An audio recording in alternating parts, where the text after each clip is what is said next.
What's up? How you doing? I'm doing good, man. Introduce yourself. My name's Anthony Hall. Has anybody told you ever that you look like white Jesus? All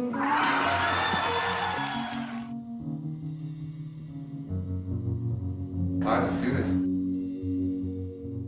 All right, so we are here with Anthony Hall in an awesome micro concert. Is that what you're calling it? That's what it's called. Micro concert setting and doing kind of a live interview. Yeah. So why don't you just tell us a little bit about yourself and what you're doing here? I'm Anthony Hall. I'm 28 years old now. I was born and raised in Delray Beach, Florida. And I've always loved the music scene here. It was very supportive. The poetry community here in Spokane really embraced me when I was young and awkward. So we're here in the Innovation Collective in Coeur d'Alene, Idaho. And so how did you come from Florida to be here? What was that journey? Where did you meet Nick Smoot? I met Nick Smoot. I was at a coffee shop. Oh, man. I drove from Vegas. Okay. And I was driving by myself, and I had my car loaded up with gear, and I hit hail going around. So the speed limit is 80 miles an hour in Montana. I hit hail going around a bend and literally almost went off the mountain. Whoa. And I'm thinking I'm going off the mountain. I'm like, oh my God, I'm not gonna make it to my show. Like that, it's at a coffee shop. There's like six people. Okay. And so I got to the show, and Nick Smoot was there. Never met him before, and so I was feeling very open and grateful for being alive. Yeah. And Nick is always that way. And so like immediately we were like, oh, ideas. So that was about 2 years ago, Yeah. and it was a random coffee shop gig. Okay. And then ever since then, I've been a huge advocate of anything Nick does. So you were just on the floor in January. Yeah, I was on the And floor, yeah. Diddy called you a starving artist. Yeah. Yeah. As an artist, as a starving artist, if you want to be one of the great ones, you need to step into your superstar. That's right. Diddy called me a starving artist, and you know, I don't tie too much weight to that Yeah. because it's thrown around a lot. Definitely. I don't starve.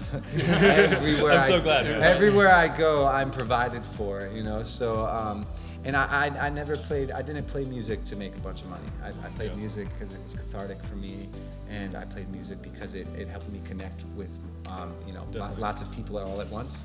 And so yeah, he said it, and I was like, cool, good one. I performed on the show, and they didn't let me pass through the round, and they were like, I don't feel like you gave us all you had. And I was like, I'm gonna look you in your eye and say, you were right, man. And I respect you with love. and I didn't get to say, because the producers of the show told me to sing this song that I thought sucked.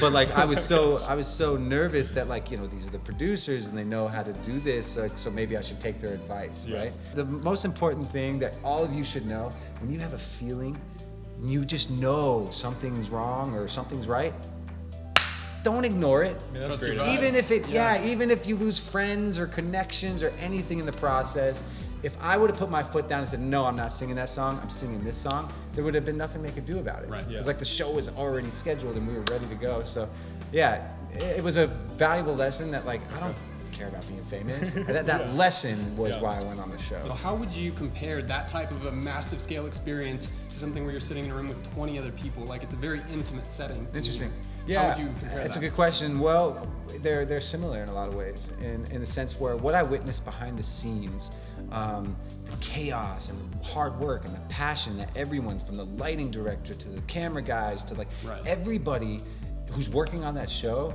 is thrilled to be a part of it. I mean, they're getting a paycheck to do what they love, and they're creating something brand new. So I was really inspired by it. I mean, I thought we could put on a small production. Like, we don't have all the resources they have, but like I saw the focus and I saw what was going on behind the scenes, and like, how would I compare it? I mean, it's very similar. It's a Yeah. passion project for many people, and as my crew will tell you, there's a lot of shit that you cannot predict. You know, so many people are like, the show is fixed. No, it's not. It would be way too hard to fix it. It's like there's too much random shit going on. So yeah, it's very similar. Well, thank you so much for your man. time. I'm super stoked to hear this awesome micro concert. Definitely. Thank you, man. If people want to follow you, how can they follow you? Oh, you can follow me on Instagram at Anthony Acoustic, or Facebook, The Micro Concerts on Facebook. Thank you, man. Awesome. Cheers, Thanks, guys. Ben. Yeah. Right on. Thank you.